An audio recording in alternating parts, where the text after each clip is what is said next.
I don't think that Fnatic's performance is indicative of the region overall getting stronger. No, I will not accept this. This interview is done now.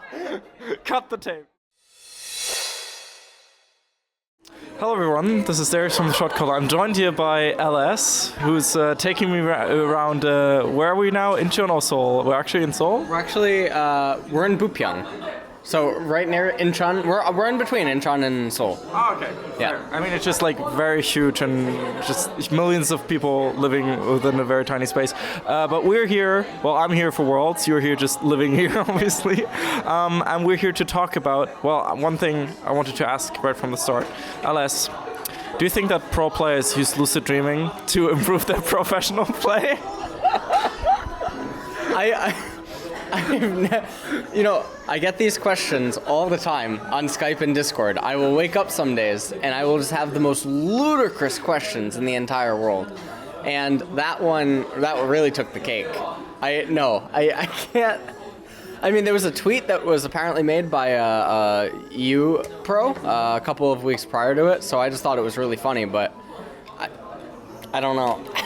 When people ask me questions like that, I think that they're really out of touch with reality. So I think that they think that like pros are these super beings or something, but it's not the case. I mean, well, some of them, I remember talking to Caps, and for example, he had trouble sleeping after Rift Rivals, coming back to Berlin, and I remember him telling me that when he was, it was 4 a.m. and he couldn't sleep. So what would you do as a 20-year-old male at that time? Of course, he would go through all of his matchups and recite them through his head and try to get better at them. So maybe there are some players like that. Okay. That makes sense. But more importantly, I wanted to talk with you about one specific player that is now in the World's Finals that you heavily praised beforehand and luckily eventually got picked up by Fnatic, Bwipo, of course. You rated him amongst Alphari, Licorice, and him essentially being three massive top lane talents to pick up. That was in last year around the time? That was July 2017. I think that Licorice was the best NA resident top laner when I made that tweet. Above Haunser and any other top in North America. I don't think he was the best top in North America at the time. I'm including Koreans. And I think that Alphari and Bwipo were up there in EU. I didn't list where they stood. I thought Alphari was easily one of the best Western top laners in the world. Obviously one of the best in Europe. And then I thought Bwipo had the most potential out of all the tops that I saw, and I already thought that he was a monster when I made the tweet. I don't make statements like that, exalting players lightly. When I go on record to claim that a player is really strong, like Apto or Khan or Teddy, I really, really mean it. I won't just say it if I just think a player is good. They have to be excellent. Yeah. So, and you were 100% right about that one, so that must be making you happy. Bwipo, I was really glad that he ended up on Fnatic. I talked to him prior to him joining. We were on a phone call a couple of weeks, I think, before he had joined Fnatic. And had he not joined, he mentioned to me coming out to Korea and doing coaching with me. But obviously, he wanted to join Fnatic, and I really had hoped that he would. Because it would have been a really, really sad thing if he didn't get picked up by an elite team. Because you can't also just take an elite player and just put them on any team and have them shine. That will not be 100% how it works, especially depending on the meta. Sometimes elite players can shine even in the face of really, really poor teammates. Faker has shown that. Teddy has shown that. Teddy showed that consistently. So yeah.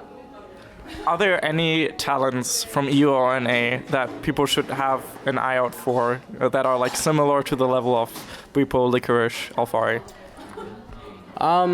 Right now, I don't know about EU or NA because I haven't watched. Also, when I make these claims, I'm not... One, I want to look at a large sample size. I want to see them in different matchups and how they move the champions and how they're responding to certain situations. What choices are they making inside of the game? But also another thing that I rate really, really highly is I want to see their first-person view. Because how they control their camera the way that the mouse is moving, it's almost like you get a glimpse into their brain, like where are they placing their mouse at certain points, because you can see a level of confidence through it. You can see a level, you can see cerebral thought in between trades or leading up to them. It just helps you see deeper. And I don't think that people understand why first-person views are as important as they are. But sometimes I can just look at a player. This is a question that I get asked a lot lately in the last couple of months. Sometimes boot campers will come out, or I'll look at their screen, or they'll ask me, and I'll just say, you don't have it. It's not like I see Bwipo's screen, I saw Valerie's screen, I saw a player that people will bring up as a wrong prediction is the North American jungler player Moon. They all had it. Obviously by it I just refer to that potential, that potency, and it's because those attributes that define the fundamentals, the foundation of a player, are so difficult to train. It's why one of the reasons that I regarded Forgiven so heavily in the European scene is you can't train what makes Forgiven Forgiven. I mean, you can try to, you can chase after it, but really it's a innate thing that is honed and focused and practiced, and it's so difficult to coach that into someone. And then to have them not only stabilize with it, but then progress with it is an entirely different thing as well. I'm very happy I was very happy looking back on the whole situation with Bwipo in particular, and like looking at old VODs of yours, you coaching him and stuff. Besides it being hilarious at times, and also funny how his accent changed over the years. I thought it was really funny how you said the only thing that would hold Bwipo back was if he were on a team with bullshitters and he wouldn't take any of that bullshit, and then it would create conflict within the team. Luckily, Fnatic is a team of no bullshitters, so that really helped in that situation. It just goes to show that the talent needs also the right organization and team to nourish and flourish. So, like what you're mentioning, you can flourish in a poor environment and in a poor meta, but it's going to take something really special to do it.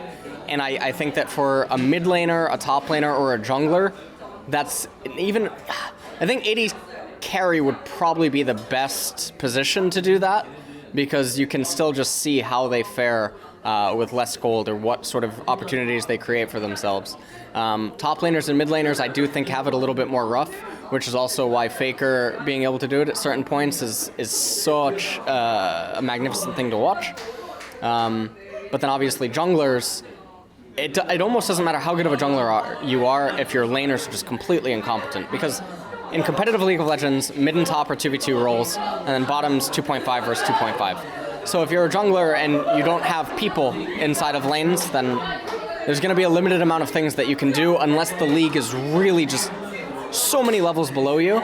But in recent years, even wildcard regions are starting to get to a point where even an import can't just simply come in and steamroll. I mean, we see it happen sometimes in some wildcard teams and regions.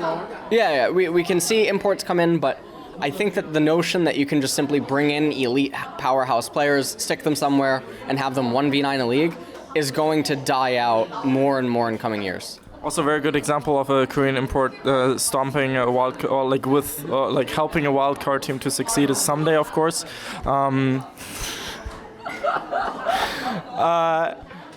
So that brings me to another question. What do you think of Anda? Because I feel like Anda is like kind of shafted right now, or like to an extent feels kind of shafted. Because I feel like individually he's been performing pretty well, but like, Anda,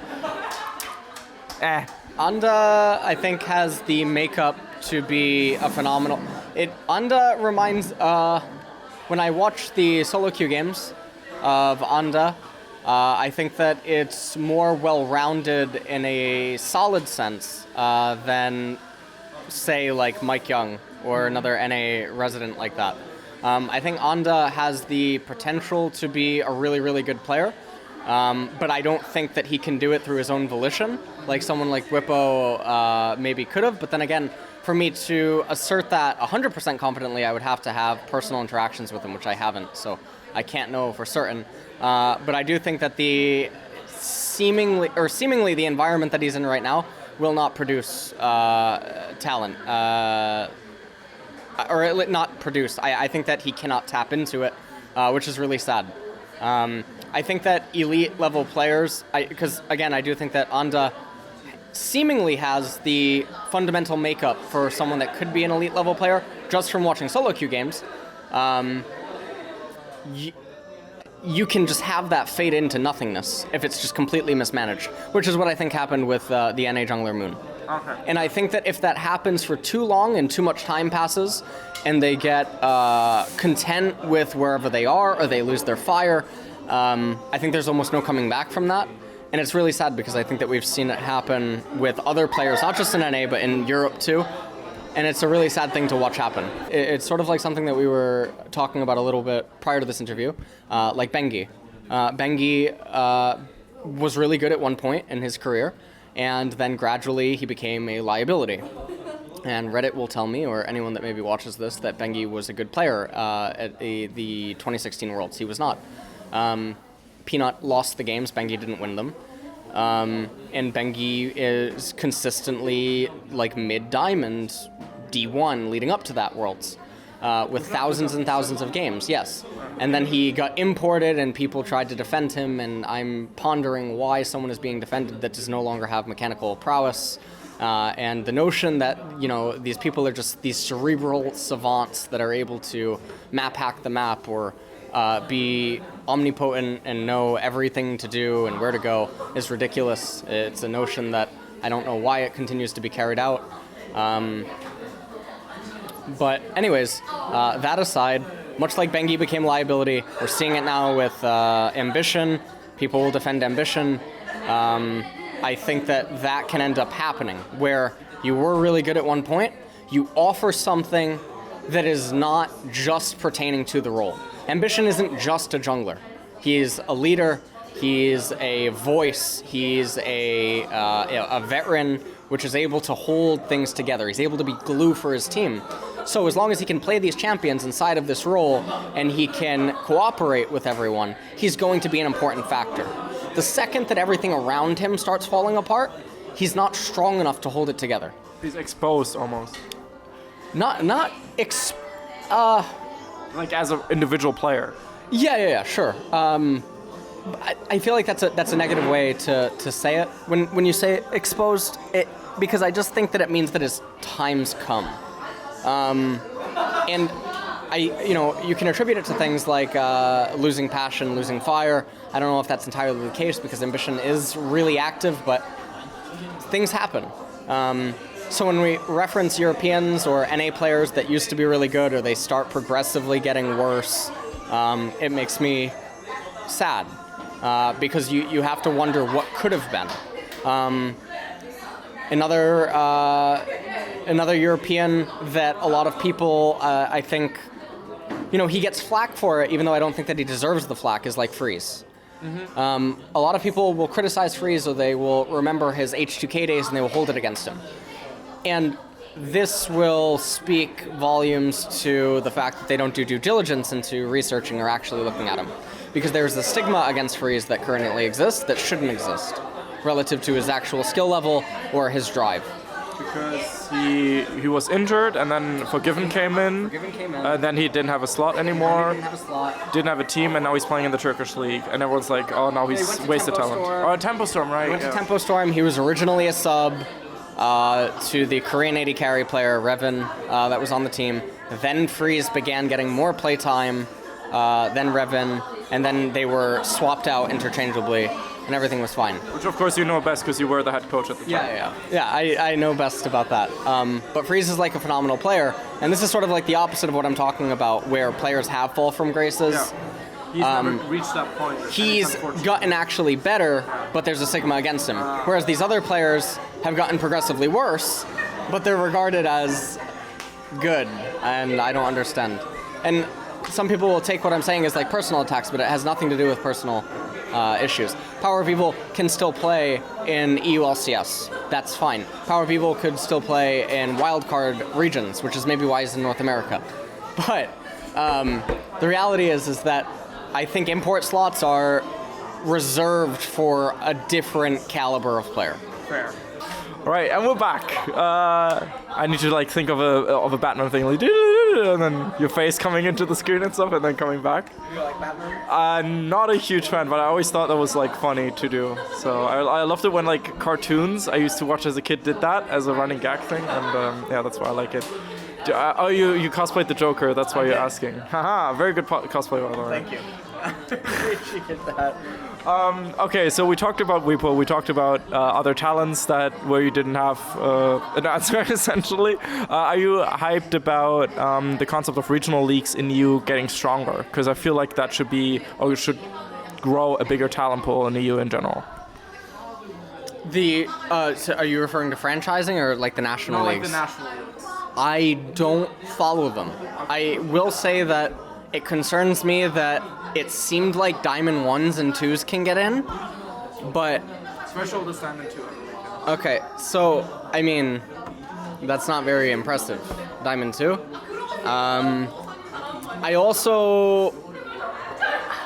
I don't think that Fnatic's performance is indicative of the region overall getting stronger. No, I will not accept this. This interview is done now. Cut the tape. No, just kidding. I think that Fnatic is an exception that actually... The exception defines the rule in this case, or defines the law, whatever. I mean, G2 looked very good. They did look very good. Especially anytime that they looked Heimerdinger, I thought that their map movements were good. I don't care about the champion Heimer. The way that they coordinated, moved around it, and piloted the compositions was really good. However, Fnatic look like a different level team. I don't look at them and I think, oh wow, a European team that looks really good. I look at them and I think like, this looks like a Korean team. Like I legitimately would think that they're at least a middle tier LCK team just by watching their movement, watching their team fighting, watching everything like that. And some people are ridiculous and will think that that's insulting that I claim that they're, Korean instead of European. Where are the Korean teams now, Elias? Where are they now? The two best aren't in Worlds, that's sad. So, right now, IG and Fnatic are in the finals because Griffin and Damwon aren't at Worlds. And so Damwon is the team that just got into LCK, and like everyone's hyping them. The entire Fnatic roster, I was talking with them off camera and stuff, and they're like, "Holy shit, this team is insane." For context. Yes. So Damwon Gaming is basically Griffin 2.0, or they're heralded as Griffin 2.0. And a lot of teams basically say that they're untouchable in scrims. Teams that are still getting to scrim against Griffin and Damwon are not really having that great of a time, and so. That's pretty much that. But Fnatic look exceptionally impressive in so many different facets, and that's why I think that Fnatic's an outlier. I don't think that it defines the region. I don't think that it... So many teams at Worlds got away with doing really bad things and coming up with victories because the other team did even more bad things. And I think that this is also where the notion or the comments come out that the level of play is lower at this year's Worlds in a macro sense and in a decision-making sense, even though the solo kill potential, the solo laner potential is all seemingly greater. But anyways, that aside, getting back to the original question, National League, I really don't, I haven't looked at it, so I don't know what to say. I mean, Europe's a better server. US is much, much better than North America for a lot of reasons. Not just like skill-wise. I think that the cultural, the amount of cultures inside of the server, even though some people will label it more toxic, they will say that it's rougher to play on. I think that is more conducive for growth than Care Bear Land, which is what North America is. It's a fucking Care Bear stare. You know, like... The funny thing is, I literally 2 days ago got flamed for saying the same thing on Reddit. So I'm like, it's the analogy is both beautiful and I agree with it. So I'm just having double the fun. Yeah, EU is like I guess like a war zone, and then you have the war zone, and then you go over the wall, and then it's like the Care Bears are like walking around. You got the Sona one-trick pony that somehow got 250 LP. You got the Janna one-trick that says she's as good as the mid laner. They're both 500 LP. You got I don't even know what else you have. YouTubers and streamers, of course, that all hit like 700 LP. You got you have the YouTubers and the streamers. Like 8 hours of editing and shit. Surprising to me. It's just it's really, really sad. You have so many pros in NA that don't take the solo queue serious, whereas at least pros on EU West, I think that their egos and I think their egos and personalities make it so that they're frustrated if they're not doing better. Yeah. I mean, I'd rather have that than pros just dicking off and not caring. So yeah, I mean, national leagues are probably a good thing, and in the long term, I think that they're probably going to be healthy because we don't have anything like is it Clash or something? Was supposed to be like these mini tournaments. We never got that, right? No, it's still happening. It's this time for sure. This time for sure. Fourth time's the charm. I don't know. We'll be getting it. Yeah, so I think that with the absence of these things to foster growth and foster competitive atmosphere and team environments, and without voice comms and all this other stuff, I think that national leagues can be really healthy because you're not going to find that in North America. Yeah. You're not going to have like Northwest, Northeast, Southeast, Southwest, or even that is not likely going to be comparable to like a German league or a Spanish league or something. So, is the fact that Korea really didn't do well at this World simply due to the meta or due to the teams participating? I mean, at the end of the day, the teams are still kind of there for a reason. It's, fair. There are a lot of NA fans that say, oh, I don't want 100 Thieves to be at Worlds, but at the end of the day, they are there, and you can't do anything about it. 100 Thieves belonged at Worlds about as much as Gen.G. They had no business being there. They really didn't. They had absolutely no business being there. It's really impressive that you can lose two best of threes and then qualify for Worlds. I mean, it must be nice. The best of fives and then qualify for Worlds, essentially. Because I think that like they won, obviously they won a lot during the regular season. They lost 2 sets and then they qualified. Well, yeah, technically as well, but like the way they qualified was playing well during the regular season and winning 1 best of 5 in spring and winning 1 best of 5 in summer, and the second one was awful against FlyQuest. Like, I remember I was sitting down with a friend and we were playing Smash Bros. Brawl, and Brawl. She only had a Wii, so I was like, okay, fuck it. We had to play with nunchucks as well, which was super weird. Are you playing Brawl with the nunchucks? No, like at least with that motion thing, it was still horrible, but still. Lucario OP, by the way, I love it. I'm gonna main him in Smash Ultimate despite not being a furry. That's always gonna be an interesting combo. A month? Yeah, very hype. Wait, or is it next week? Nah, 1 month. 7th of December.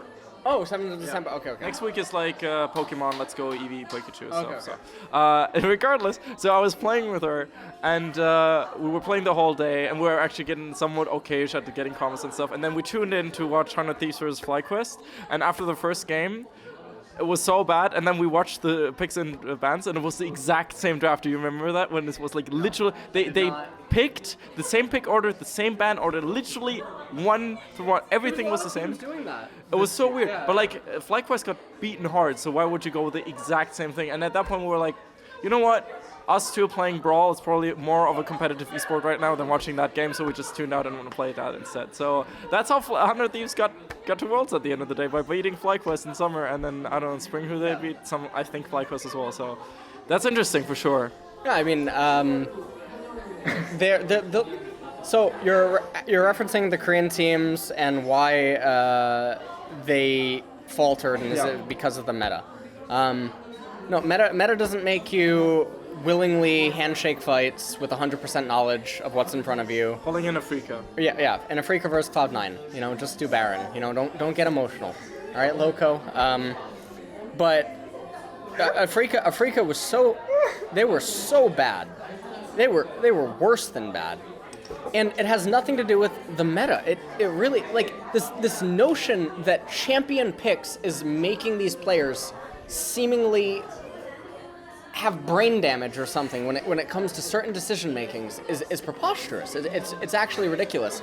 There are there's like live broadcasts where, you know, it's not a VOD, it's not recorded, you're not behind 2 minutes or something, and you can watch it live, and if you even have the smallest idea what's going on, you can tell the team to turn around or to not handshake a fight, and yet they seemingly do it anyway. KT did this a lot. They did it a lot during Worlds. And then Afrika did it so many times. It has nothing to do with meta. Just playing bad. It has nothing to do with champion picks. It has nothing to do with wards missing from the... Okay, you can make an argument about wards missing from the game, maybe if they're like losing to face checks or something.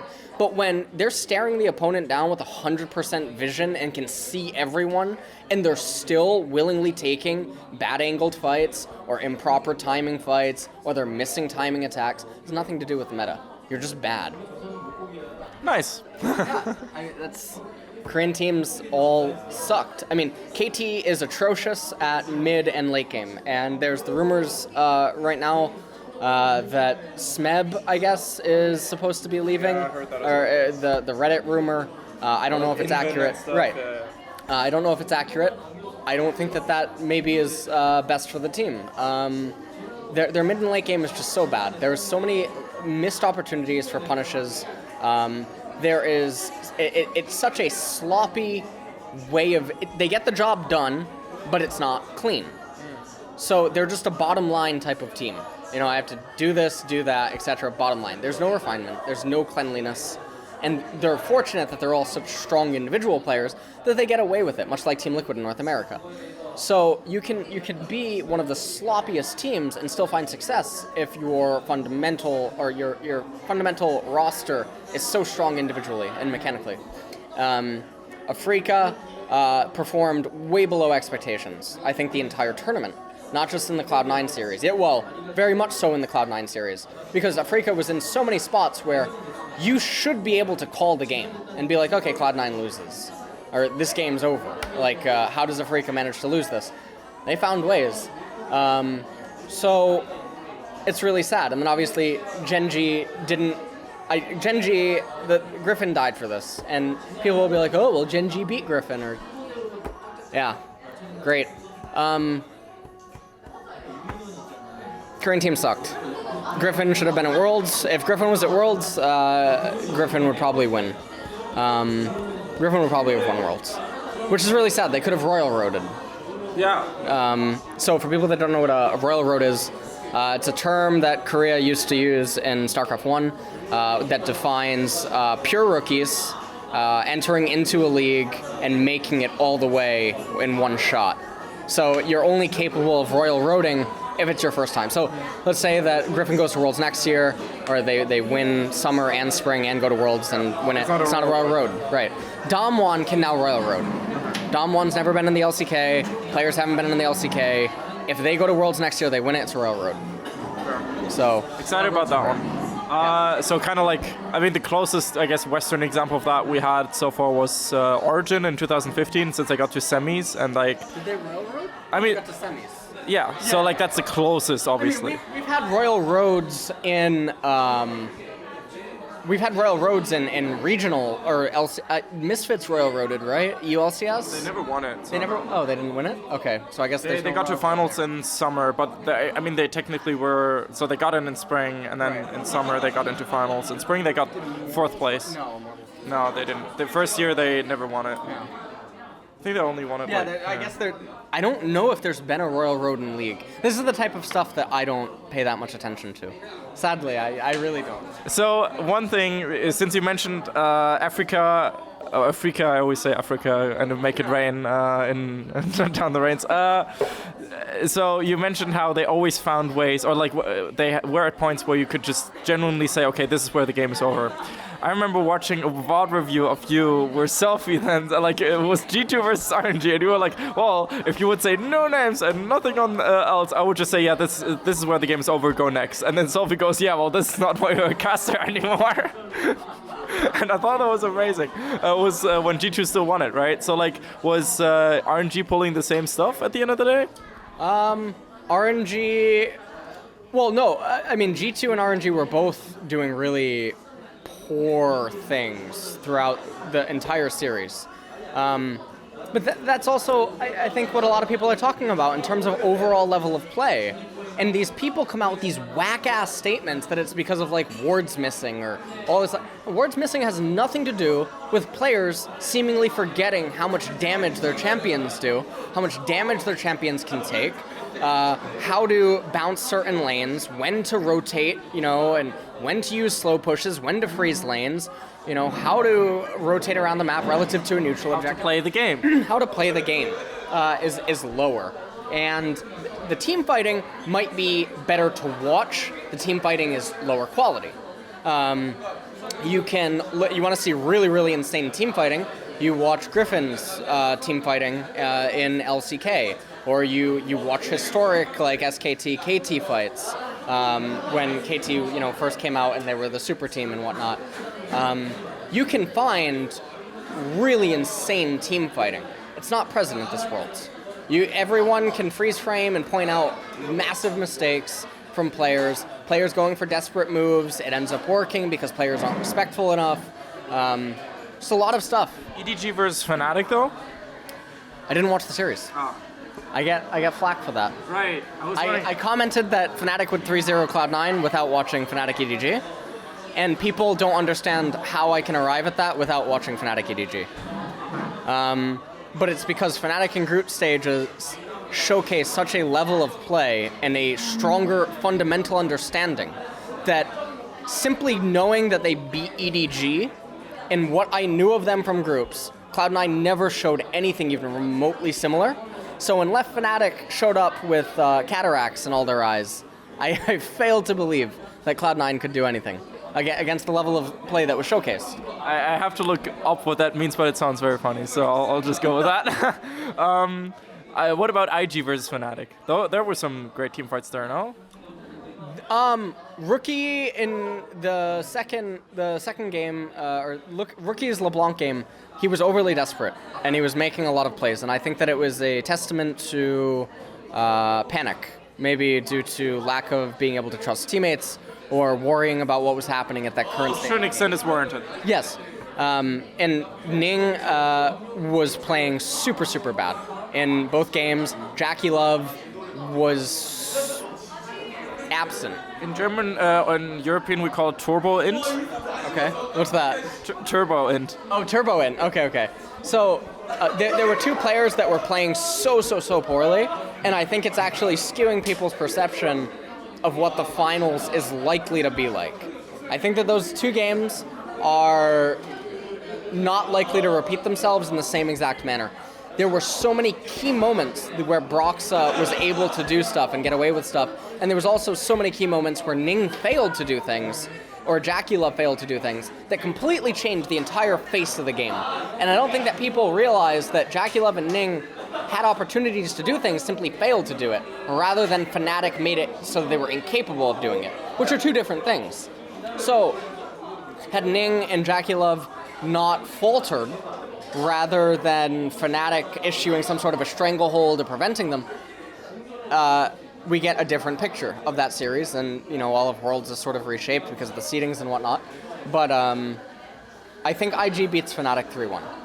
I think Fnatic beats IG 3-0, so we'll go with that. Like, it depends. If Fnatic wins game 1, they 3-0. If they don't, then they win 3-1. So I'll go with that. I'll just claim I was actually pretty good at guessing ELCS games. So I was tied with Deficio in terms of guessing. So yeah, there needs to be a hashtag World Superior Analyst or something like this.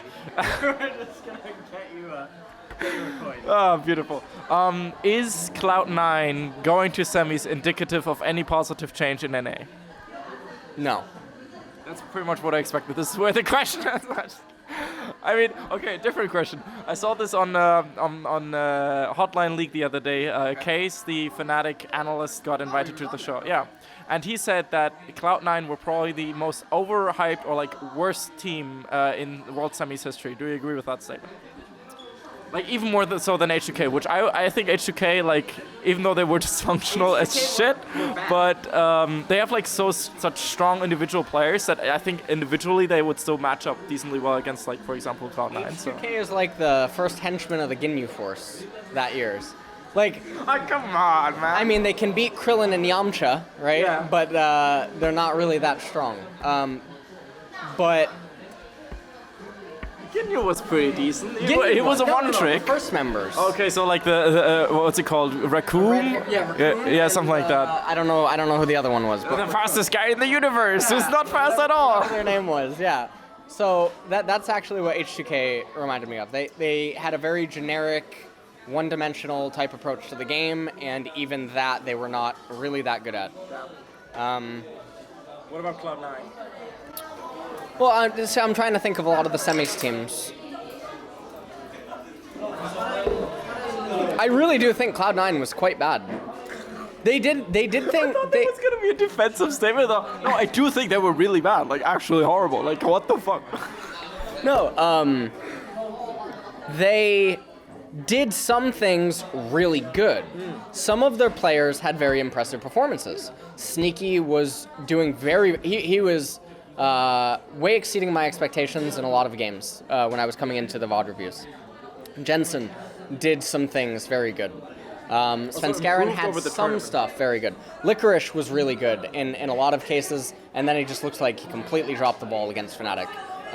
He looked really clueless, actually, in the Fnatic series, which is really sad to see. The players are all good players. As a team, they did the TSM, the wait inside of river, try to deny vision, pray the opponents till into you. It was very reminiscent of 2016 TSM, because that's all that they did. They would hug river, clear out vision, and be like, will you come in now? And then Afrika did, and so did other teams, but even Fnatic in one game. Yeah, it was just won. Yeah, Fnatic still won. Yeah. But it was the manner in which Cloud9 was winning, that they were doing things that required opponents to make gigantic errors, gigantic mistakes. And so it's because of that I can't say that they were doing stuff good. Just because you win because your opponent does something more or even more awful than what you've been doing doesn't mean that what you were doing was just good. The reality is that you found yourself in these spots so consistently. They were so reliant on opponents choking themselves in draft because they couldn't force the opponents to do it. And they ended up getting a lot of draft wins that were not through their own drafting. It was like the opponents would be handed off this way to have a reasonable draft, and then they choose not to. And Cloud9 get these massive draft edges that makes it really difficult for the opponents to win. Vitality did this to themselves. I think RNG did this. Gen G did this. There were so many teams that just handed them wins. It's all Group B, by the way. You just listed. Yeah, so I just don't know. I have no idea. It's really sad.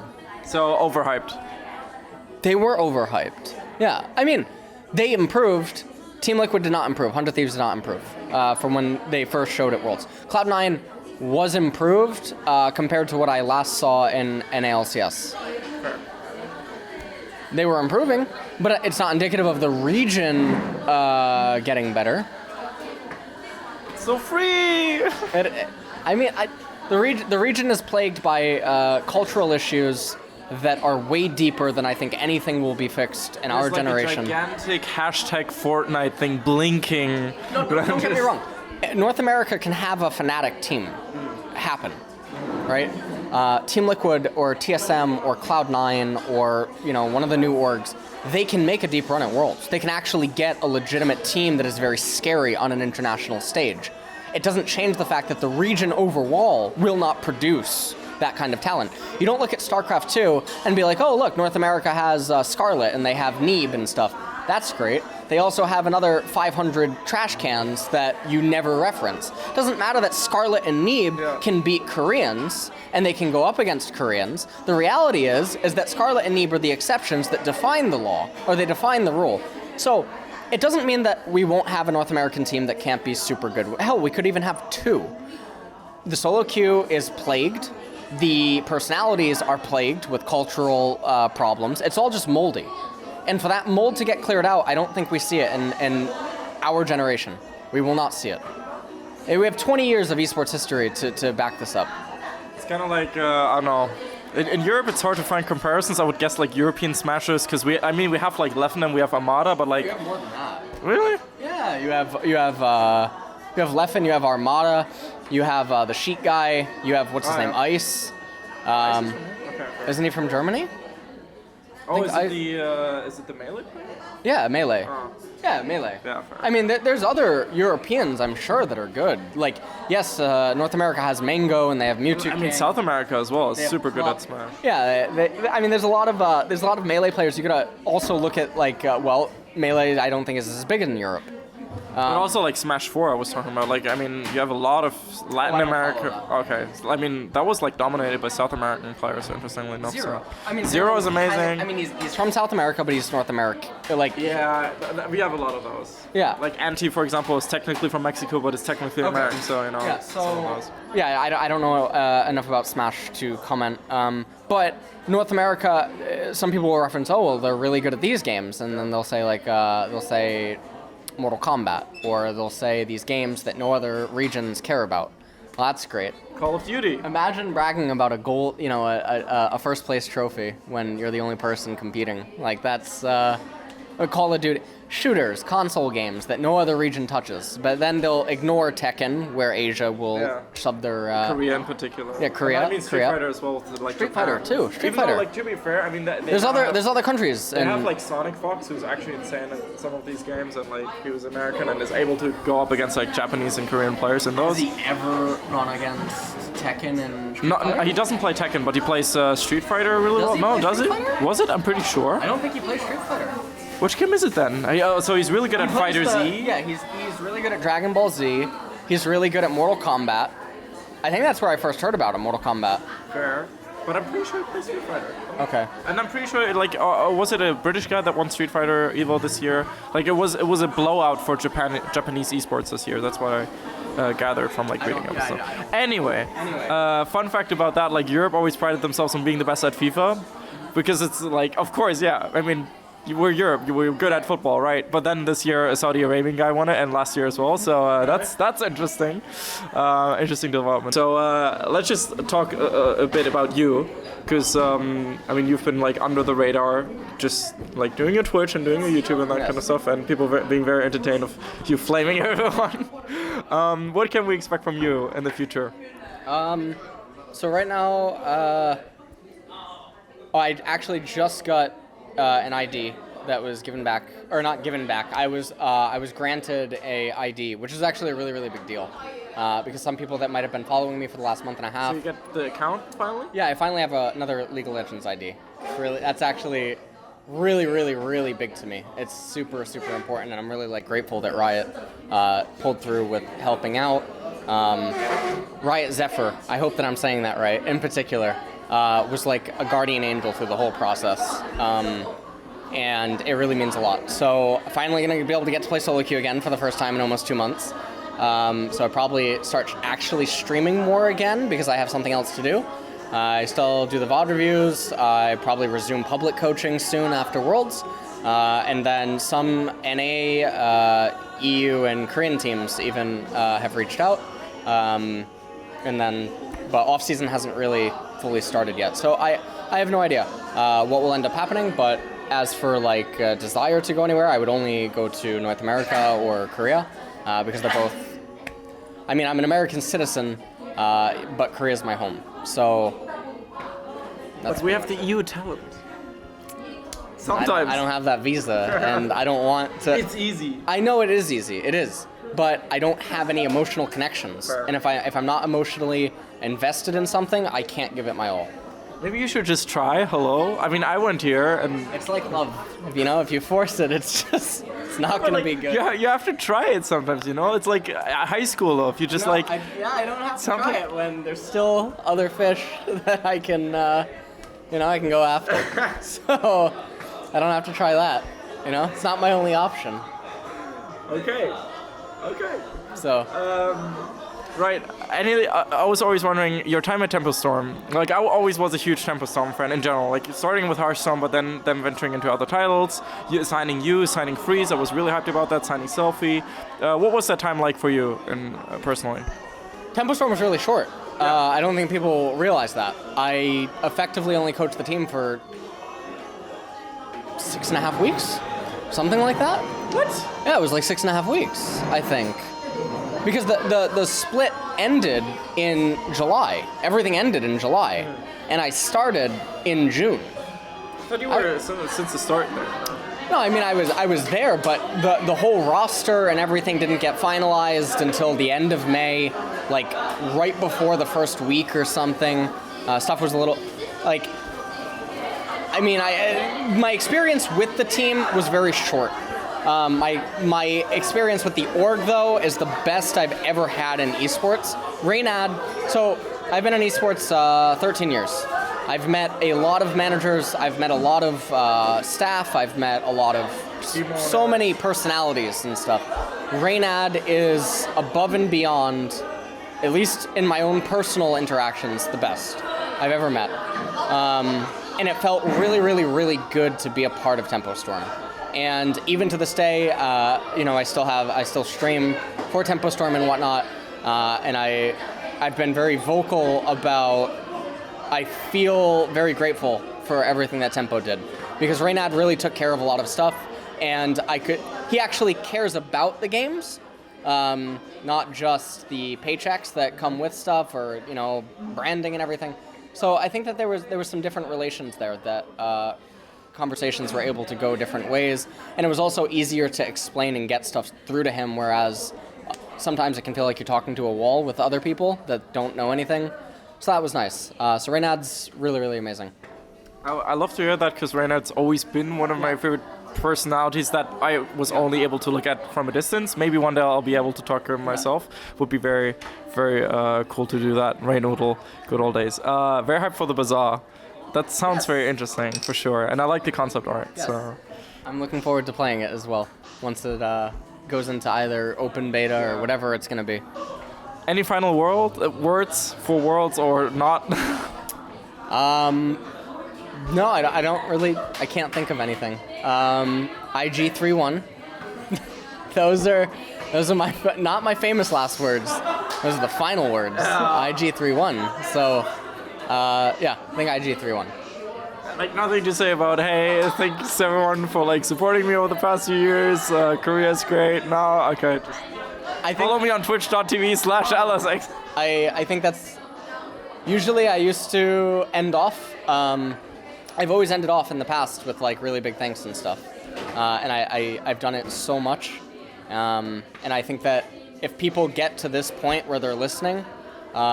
They're either A, doing due diligence and actually bothering to look into who I am as a person, or B, they've already made up my mind, in which case anything I says doesn't matter.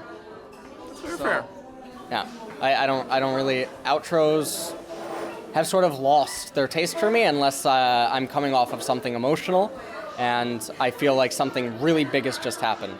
I guess the only emotional thing that's happened lately is the overwhelming support from Reddit and the public is really nice. And I'm grateful for that, but I don't have shout-outs or anything in particular. That's fair. But thank you very much for your time. It was a pleasure talking to you, and we'll see you guys next time. Bye-bye.